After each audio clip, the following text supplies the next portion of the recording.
गर्मी आ चुकी हैं, घंटों चूल्हे के पास खड़े होके सालन बनाने को दिल नहीं कर रहा। कद्दू का रायता एक बार बनाएं और महीनों टेंशन फ्री हो जाएं। एक स्पेशल चीज़ डालकर इसको बनाएंगे तो सालन की ज़रूरत नहीं पड़ेगी।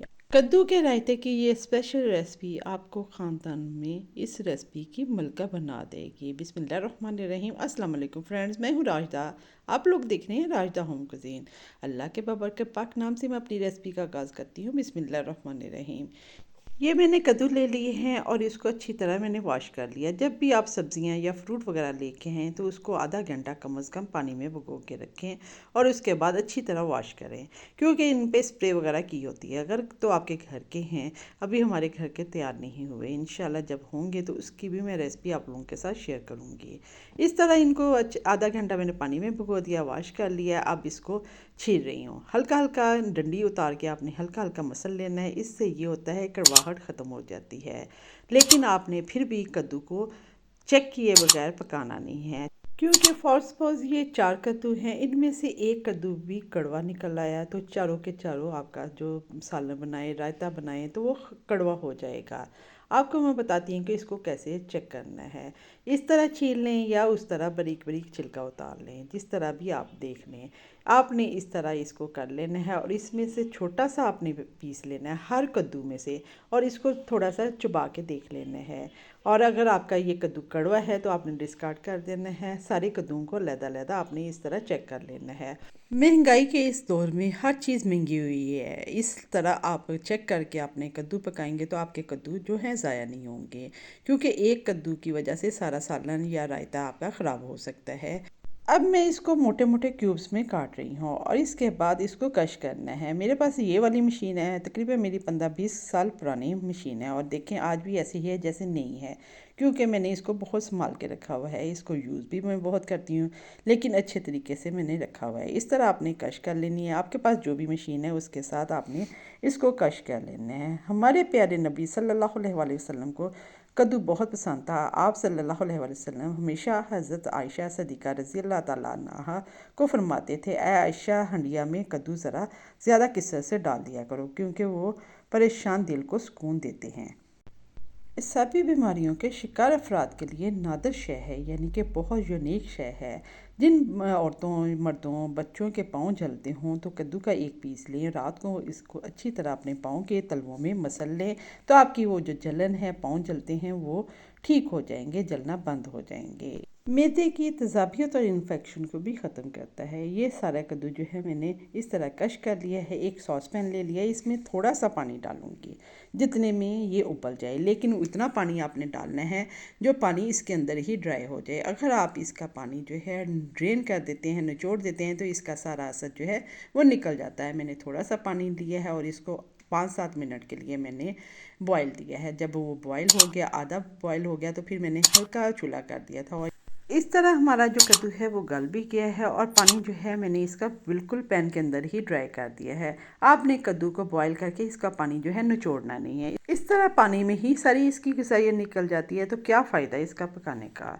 अब मैंने इसको ड्रेन कर लिया और इसको ठंडा कर लिया। ये मैंने दही लिया है, आपने गाढ़े वाला दही लेना है।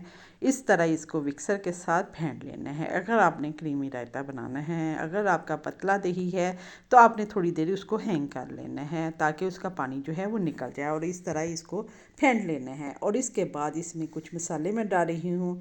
ये थोड़ा सा मैंने नमक ले लिया है, ज़ीरा ले लिया है। आप अपने दही और जो रायता जितना बनाना है उसके हिसाब से लेना है। मैंने 1 टीस्पून भुना हुआ कुटा हुआ ज़ीरा ले लिया है, हाफ़ टी स्पून मैंने काली मिर्च ली है और 1 टीस्पून मैंने नमक ले लिया है और इसको इस तरह मिक्स कर रही हूँ। और मैंने कुछ ही हिस्सा इसका फ्रीज़ कर लिया है, इसलिए मैंने कहा था कि इसको आप महीनों एंजॉय कर सकते हैं। आप इस तरह एक दफ़ा जो इसका कद्दू है इसको बॉयल करके रख लें और आपने पैकेट बना लें। डेली अपना एक पैकेट निकालें, थोड़ी देर थो करें और दही में ये स्पेशल जो चीज़ मैं आपको बताऊंगी उसके साथ इस रायते को बनाएं और इन्जॉय करें मिनटों में।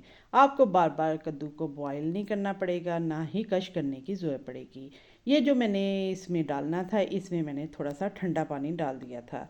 और आधे को मैंने फ्रीज़ कर लिया था। ठंडा पानी इसलिए डाला था कि इस तरह इसका कलर नहीं ख़राब होगा, अगर इसी तरह रखती तो कलर ख़राब हो जाता। और ये जो पानी है आप ये भी इसमें डाल सकते हैं, लेकिन इसमें असर नहीं निकला, सिर्फ मैंने इसको भिगोया था। असर तो सारा मैंने इसमें ही जो कद्दू है उसको ड्राई कर लिया था। अब ये मिक्सर जो है हम इसको निकाल देते हैं। ये टमाटर हैं, बीज निकाल के मैंने छोटे छोटे टमाटर जो हैं इनको चॉप कर लिया था। और इसके साथ ये प्याज है, ये भी इसी तरह छोटे छोटे क्यूब्स में मैंने नमक और सिरका लगा के थोड़ी देर रख दिया था। फिर इसको अच्छी तरह वॉश कर लिया ताकि इसकी कड़वाहट और स्मेल जो है वो निकल जाए, वरना जब भी आप इसको प्याज को खाएंगे तो आपके मुंह से स्मेल आएगी, आप नमाज पढ़ेंगे तो आपके मुंह से बू आएगी, जो अल्लाह ताला को पसंद नहीं है कि नमाजी के मुंह से बू आए। इसी तरह मैंने खीरे लिए हैं, छिलका उतारे बगैर मैंने खीरे जो हैं वो भी बारीक बारीक चॉप कर लिए हैं। खीरे जब भी आप लें मोटे मोटे ना लें, पतले पतले लेने चाहिए। मोटे जो होते हैं उनमें बीज होते हैं और वो निकालने पड़ते हैं, पतले पतले जो है उनके बीज नहीं निकालने पड़ते। अब इसमें रायते में जो स्पेशल चीज़ डालनी थी ये वो चटनी है। ये किस तरह बनाई है, इसमें हरा धनिया, पुदीना, हरी मिर्च, तिम्बर, अखरोट और इसके अलावा लहसुन, नमक बहुत थोड़ा सा डाला था और इस चटनी को बनाया था। इंशाल्लाह इसकी रेसिपी मैं आप लोगों को जल्द ही दूँगी। बहुत मज़े की ये चटनी होती है। गर्मियों में खाना खाने को दिल नहीं करता, सालन खाने को दिल नहीं करता, आप इस तरह के रायते, ये चटनियाँ वगैरह बना के रख लें, आम की कैरी की चटनी बना के रख लें, तो आपको किसी सालन की ज़रूरत नहीं पड़ेगी और ना ही घंटों चूल्हे के पास खड़ा होना पड़ेगा। इंशाल्लाह ये रायता जिस मेहमान के आगे भी रखेंगे और अपने बच्चों को भी खिलाएंगे तो उनका फेवरेट हो जाएगा। अब इसको सर्व करने का टाइम है। उस टाइम जब आपने सर्व करना है हल्का सा चाट मसाला इस पर छिड़क देना है। हरी मिर्च ली है, इसके सारे बीज जो है मैंने झाड़ के निकाल दिए हैं ताकि इसमें से तेज़ी निकल जाए लेकिन इसका फ्लेवर आए, वो मैंने बारीक बारीक चॉप कर लिया। और ये जो पुदीना है ये घर से तोड़ा है, साफ़ सुथरा पुदीना है, इसको मैंने वॉश कर लिया है। और पुदीने को कभी भी आपने छुरी के साथ काट के नहीं डालना है, इस तरह हाथों के साथ चॉप करके डालना है, क्योंकि ये भी टिप है, जब पुदीने को छुरी के साथ काटते हैं तो वो काला पड़ जाता है। इस तरह आप डालेंगे तो घंटों भी पड़ा रहेगा तो ये काला नहीं पड़ेगा। उम्मीद करती हूँ ये स्पेशल रायते की रेसिपी आपको पसंद आई होगी। पसंद आए तो मुझे फीडबैक ज़रूर देना है। मेरी कोशिश होती है डिफरेंट स्टाइल में यूनिक तरीके से आपको रेसिपीज़ दी जाए और उसके बेनिफिट भी आप लोगों के साथ शेयर किए जाए। मैं आज का डाइट पे हूँ और ये डेली एक छोटा बोल मैं रायते का खा रही हूँ, इससे ठंडक भी महसूस होती है और एनर्जी भी आती है। अगर ये मेरी रेसिपी पसंद आई है तो ज़्यादा से ज़्यादा शेयर करें, लाइक करें और मज़ीद इस तरह की रेसिपीज़ के लिए मेरे चैनल को सब्सक्राइब करें। बेल आइकन को प्रेस करें ताकि न्यू आने वाली वीडियो का नोटिफिकेशन आप तक फर्स्ट में पहुँचे। आज की अच्छी बात के साथ आपसे इजाज़त चाहती हूँ। अपने वो होते हैं जिनको दर्द का एहसास हो, वरना हाल तो रास्ते में आने जाने वाले भी पूछ लिया करते हैं। अल्लाह हाफिज़।